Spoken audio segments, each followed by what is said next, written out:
Hello, magandang araw. Ako si Mary Grace, 27 years old, babae. I like guys, I like man. Mahilig ako mag-stalk. Mahilig ako sa Korean idols. Isang katunayan doon, kapag nagpupunta ako sa mga concerts, pag nagpupunta sila dito, inaalam ko lahat ng details na pwede kong alamin.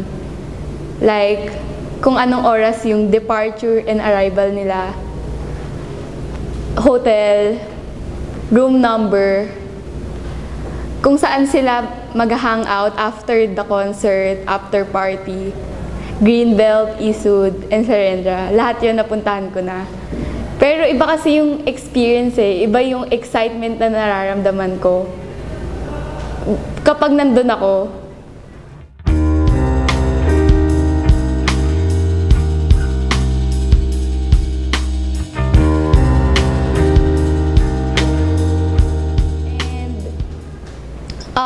About naman sa family ko, lumaki ako na hindi ko kilala yung dad ko. Ang kwento sa akin nung mom ko, nabuntis lang daw siya ng dad ko.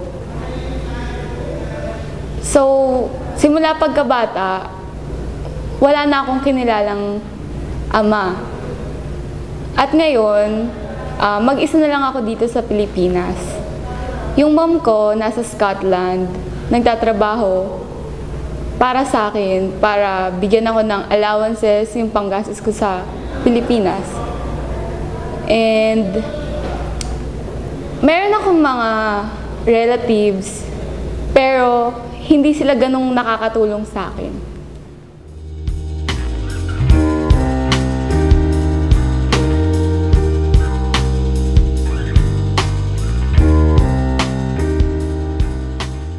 About naman sa education ko, graduate ako sa private institution dito sa Metro Manila. In fact, ayos yung grades ko, matataas. Minsan, nag-dean's list ako. Minsan, nakakuha ako ng awards. And wala akong mga bagsak. Nung after ko nag-graduate, mabilis kagad ako nakahanap ng trabaho.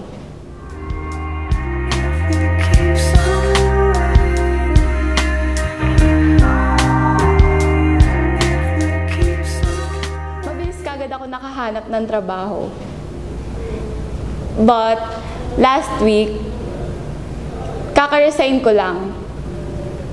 Kasi yung mga workmates ko, hindi ko sila feel.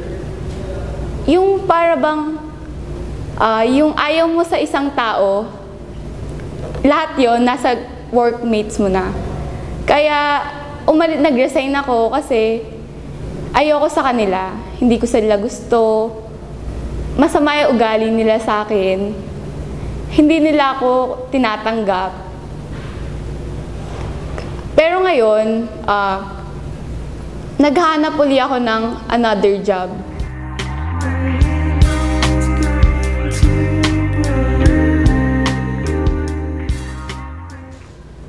And about naman sa health ko, in fact talaga nahihirapan talaga akong matulog in these past few days. Grabe, ang hirap talaga matulog. Depressed ako,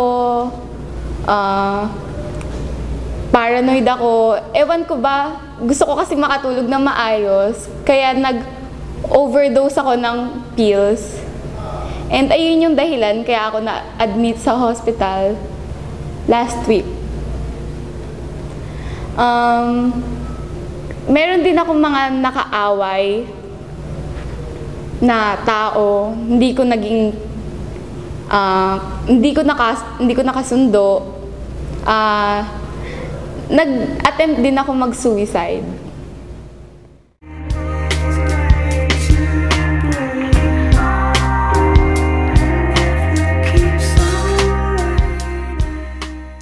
Buti na lang, nakilala ko yung boyfriend ko ngayon. In fact, una ko siyang boyfriend. Sa tingin ko, first and last na. Kasi, isa siyang Korean idol. Super sikat. Super bait. And napakasaya ko kapag kasama ko siya. Kapag may concert sila, nagpupunta ako. And pinapakilala niya ako dun sa mga fans. Nagde-date din kami kung saan-saan. And feeling ko wala nang makakahadlang sa amin. Hindi na yun matatapos. And kapag nagmamall kami, hindi siya nahihiya na kasama niya ako. Napaka proud niya sa akin. Pinapakilala niya ako sa mga colleagues niya, sa mga seniors, sa mga elders, and sa family niya.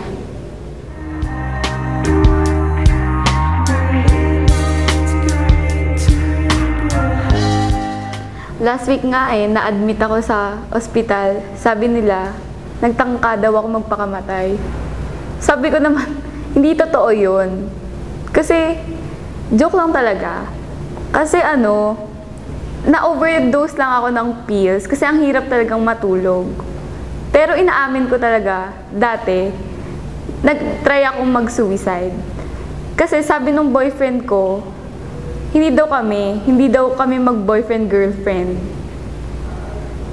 Pero, ilang beses na kami nagde-date. Alam ko naman kami na, yung mga ginagawa namin. Pero denial talaga siya.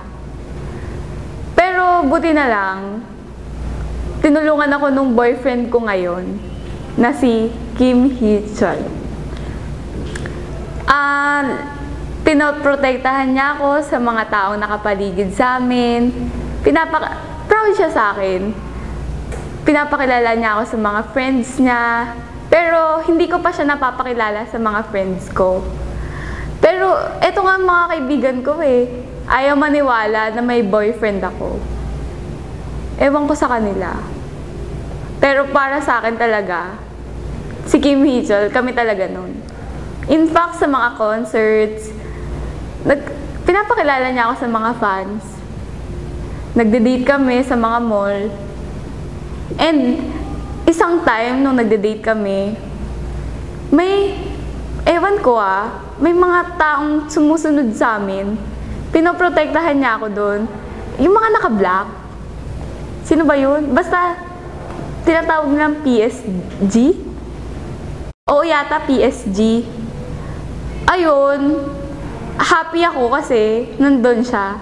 Pinoprotektahan niya ako sa mga PSG na yun. And gustong-gusto ko talaga siya. Gustong-gusto ko si Kim Hee-chul. Ito yung buhay ko. At ako si Mary Grace.